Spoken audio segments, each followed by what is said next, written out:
Welcome back to our Canon Hour, in which we are sharing a conversation with Canon Tynes. We're talking about education for ministry, and we're looking at how we as a church can educate our members, both ordained and non-ordained. But at the break, we were focusing especially on the unordained, or we call in Anglicanism the laity, how we can assist them in educating them for ministry, that they have a ministry, and how they can better participate in the ministry if they become more educated in terms of learning what the church is all about, where we started and how we got to this point, and or in between, the whole point of history and understanding what has been happening and the various developments.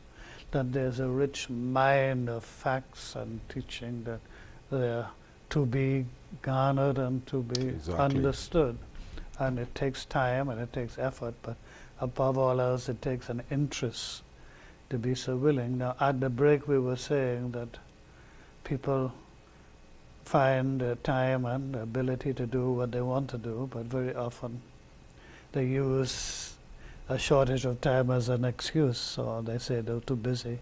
We use it as a cop-out, but very often it is used as an excuse. But then you did go on to mention that there are those who are legitimate in their claim that they find it difficult to come to a class, whether it's Bible class or a doctrine class, or that because of their various commitments. So you were suggesting that we use the modern technology, that the church has to come to terms with the use of technology in our teaching. Yes, sir. But at the same time, I want to say that we need to make sure that we produce orthodox material.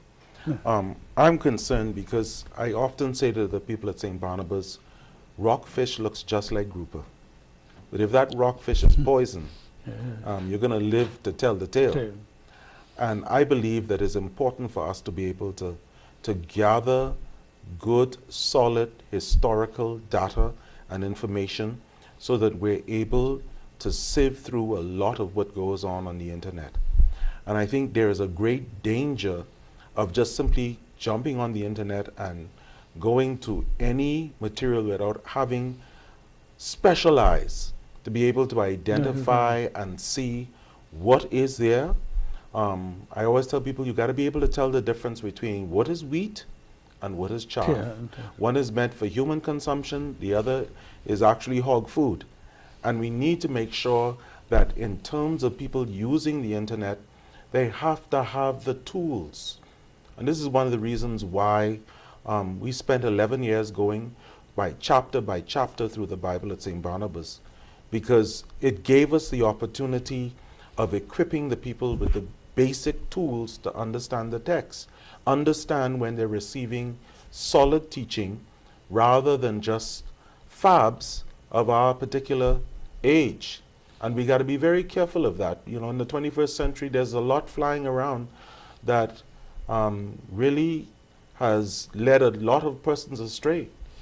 Oh, there's no doubt about that, and I am amazed to find out that, a lot of clergy persons, not just among Anglicans, but other religious affiliations, a number of people who take the material from the internet as gospel. Yep.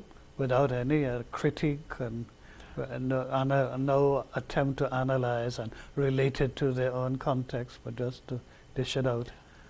And I believe that part of the problem is that they end up with a group of people known as inspirational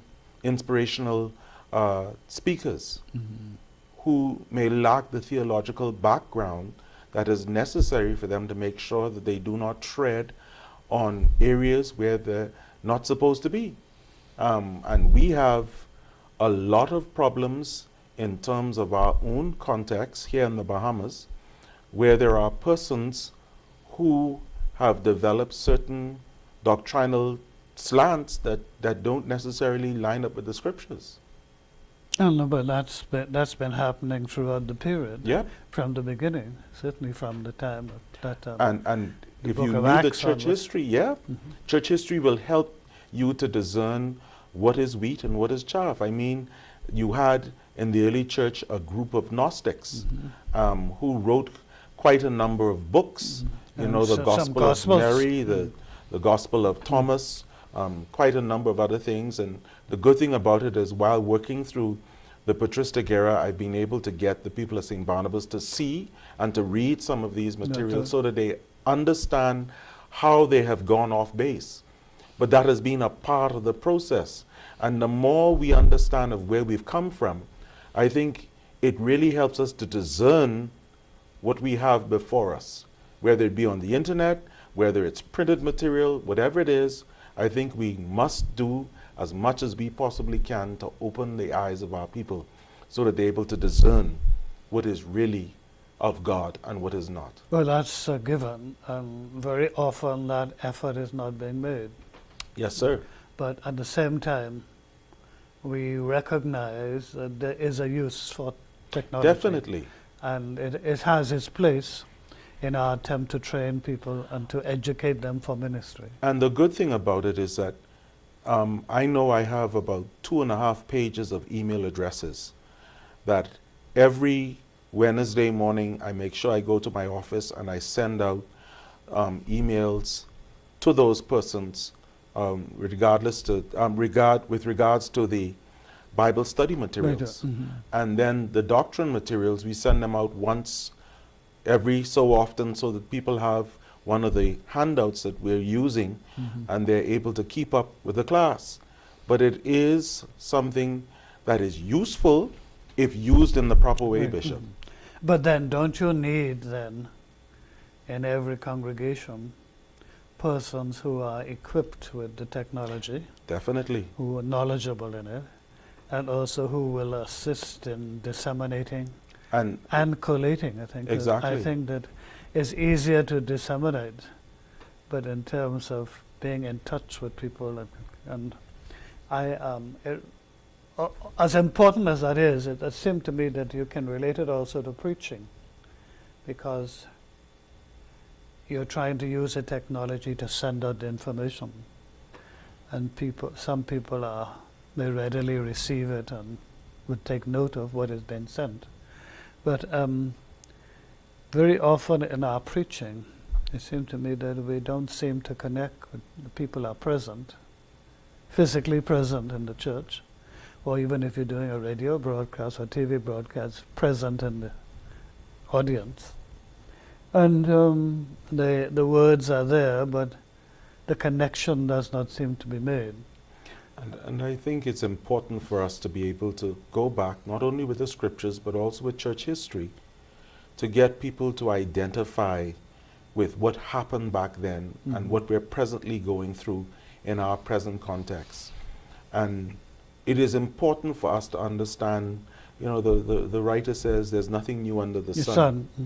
And we need to recognize that many of our challenges are being dealt with. Yeah, we've been here before. Yep. And, the church's fight with paganism That's right. is now being reinvented. In a different way. In this century, but it's the same challenge. Exactly. But I was just thinking about connecting. It does seem to me that we need to create a climate in which dialogue becomes an important element in the training for ministry. Educating for ministry must involve creating what I call a relevant dialogue. I agree. I agree, Bishop. But that's an area that I find I need some help with, because I've been trying to find some material, but I haven't come across anything that is especially helpful. I've seen quite a number of sort of generalized articles, but I haven't found anything much that has what I call the content in terms of suggesting ways and means of really creating better dialogue, except the one thing which I have found not only interesting but extremely important is learning how to listen. That real dialogue requires a listener. And I think the dialogue is essential, Bishop. I find that as the years go on and I do teaching, I try to leave some time so that persons can ask questions. I think there is a great fear among our people. I don't know why we have a fear of asking questions. You don't want to ask the doctor questions. You don't want to ask the teachers. You don't want to ask the persons who can help you. And that dialogue is extremely important for us to be able to comprehend and to be able to move God's people to where they ought to be. Mhm. But how do we get the congregation to really become involved in in the dialogue, especially the lay people?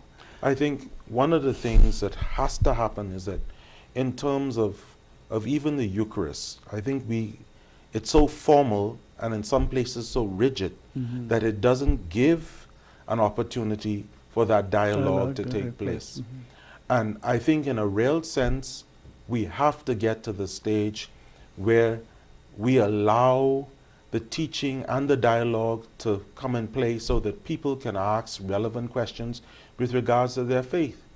And the more informed their faith happens to be, I believe the better it is for them in terms of not only understanding life, but their work, their worship, and their witness. And their prayer life Yep. becomes quite different Quite different. as they are the more they are in touch with what's happened in the church, the better they're equipped to have a dialogue with God in terms of their Exactly. prayer, saying prayer as a conversation with God and really and truly participating in the conversation intelligently. And it makes a difference in terms of reading the scriptures. Instead of just reading them and not grasping the basic concepts. Because they have been educated to a stage, they're able to read the scriptures now and know that this is what needs to take place. But you know, when you listen to some of the radio programs, especially on Sundays, in terms of the different denomination, different services on the radio and television, there is not much dialogue. Dialogue in many instances seems to be absolutely absent, where preachers say, this is it. And some people say, well, this is God's message, full stop, and exclamation mark. There is no invitation to dialogue on the message. And it seems to me that we are losing a wonderful opportunity to help people to grow and to be strengthened for ministry. Exactly. At this point, we must take our final break for the evening.